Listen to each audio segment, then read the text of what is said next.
तो स्वागत है दोस्तों आपके अपने YouTube चैनल एम स्टडी पर। तो आज हम लोग पढ़ने वाले हैं छत्तीसगढ़ का आधुनिक इतिहास। लास्ट वीडियो में हमने मध्यकालीन इतिहास का वीडियो कंप्लीट किया था, जिसमें मैंने कलचुरी तक को बता दिया था। आज हम लोग मराठा पढ़ने वाले हैं। कलचुरी का जो अंतिम शासक था कलचुरी वंश का, मोहन सिंह, उससे हम लोग आगे करेंगे। तो जब रघुजी प्रथम की मृत्यु होती है तब बिंबा जी को छत्तीसगढ़ का शासन प्राप्त होता है। तो वो जब छत्तीसगढ़ आते हैं तो उस टाइम का जो समय रहता है वो रहता है 1758 का। तो बिंबा जी जो है शासन करने आते हैं 1758 से लेके 1787 तक उनका काल रहता है। उसके पश्चात शासक होते हैं चिमना जी, जो बिंबा जी के भतीजे थे। इनका कार्यकाल सिर्फ 1 वर्ष का रहता है, 1787 से लेकर 1788 तक का। इसके पश्चात आते हैं व्यंको जी।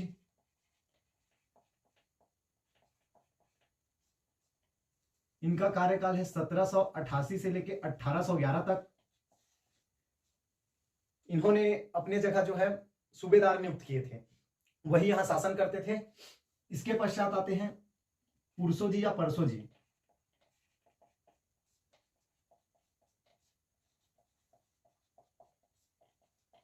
इनका शासन काल था 1811 से लेकर 1816 तक। इसके पश्चात जो आते हैं वो है अप्पा साहब। इनका शासन काल है 1816 से लेकर 1818 तक का।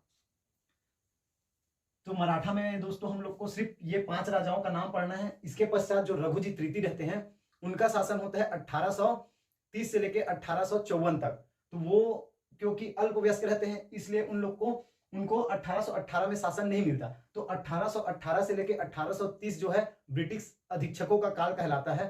तो उसको हम लोग एक अगले स्लाइड में पढ़ेंगे, तो इसको पहले नोट कर लीजिए।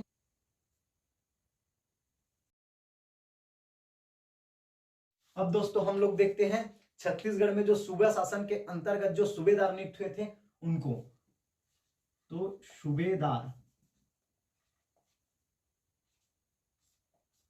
सूबेदार में हमको 8 सूबेदारों का नाम पढ़ना है, जिसको मैं एक ट्रिक बताता हूं, उससे याद रखना।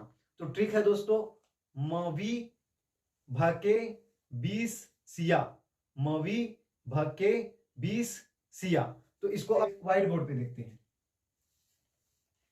मवी भके 20 सिया। तो म से दोस्तों महिपत राव,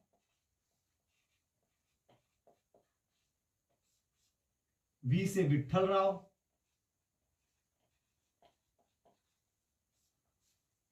भ से भवानी कालू, के से केशव गोविंद,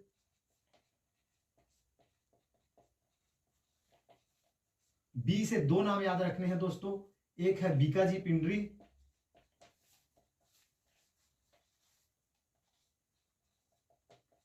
और एक है भीखाजी गोपाल।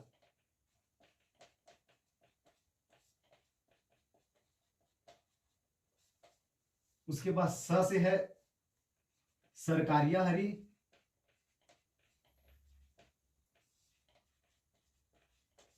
सी से है सीताराम टाटिया,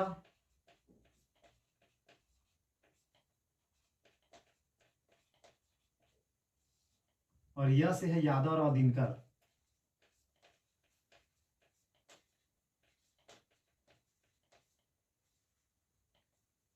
तो इसको नोट डाउन कर लीजिए दोस्तों। 1 से 2 बार ट्रिक को पढ़ेंगे तो याद हो जाएगा। 1-2 बार कॉपी में लिख कर देख लीजिए, और 1-2 बार देखेंगे वीडियो को तो आराम से दोबारा पढ़ने की जरूरत नहीं पड़ेगी।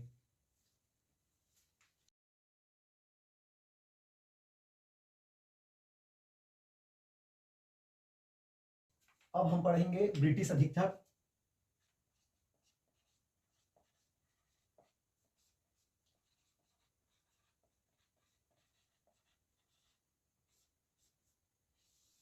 चूंकि मैं बताया था कि 1818 से 1830 तक ब्रिटिश अधीक्षकों का काल था, तो पहले ब्रिटिश अधीक्षक हुए थे कैप्टन एडमंड, इसके पश्चात हुए थे द्वितीय एगेन्यू, तीसरे अधीक्षक हुए थे हंटर, चौथे हुए थे सैंडिस, पांचवें अधीक्षक हुए थे विल्किंसन और अंतिम हुए थे क्रॉफर्ड। इन्हीं के टाइम पे जो है जो छत्तीसगढ़ का शासन था वो रघुजी तृतीय को सौंपा गया। उसके बाद जो है छत्तीसगढ़ में तहसीलदारी व्यवस्था का स्टार्ट होता है। तो उस टाइम से छत्तीसगढ़ में तहसीलदार नियुक्त हुए। तो इसके पश्चात हम लोग तहसीलदार के नाम पढ़ेंगे, तो इसको पहले नोट डाउन कर लीजिए।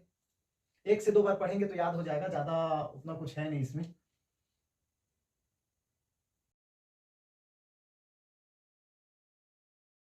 तो अब देखते हैं हम लोग मराठा शासन के अंतर्गत तहसीलदारी व्यवस्था के तहसीलदार।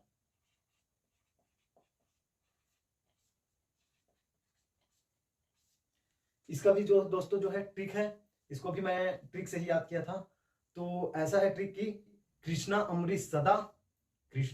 अमृत सदा दुर्गा इंटुक सखा, कृष्णा अमृत सदा दुर्गा इंटुक सदा, और लास्ट में गोविंद गोपाल। कृष्णा अमृत सदा दुर्गा इंटुक सखा और लास्ट में गोविंद गोपाल। तो कृष्णा राव आपका हो जाएगा, कृष्णा से अमृत राव, सदा से सदरुद्दीन,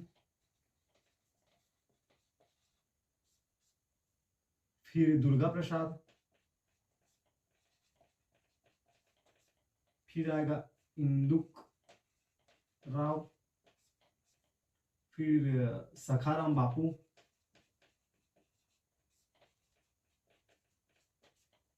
इसके पश्चात गोविंद गोपाल, गोविंद राव और गोपाल राव। गोपाल राव जो दोस्तों 1854 में इन्होंने ही अंग्रेजों को जो है छत्तीसगढ़ का शासन सौंपा था, और इनको ही बिलासपुर के फिर जो कमिश्नर थे उसके सहायक के रूप में नियुक्त किया गया था। तो आज का वीडियो दोस्तों यहीं पर समाप्त करते हैं, और नेक्स्ट वीडियो में हम पूरा डिटेल से पढ़ेंगे। तो हमारे साथ बने रहने के लिए धन्यवाद।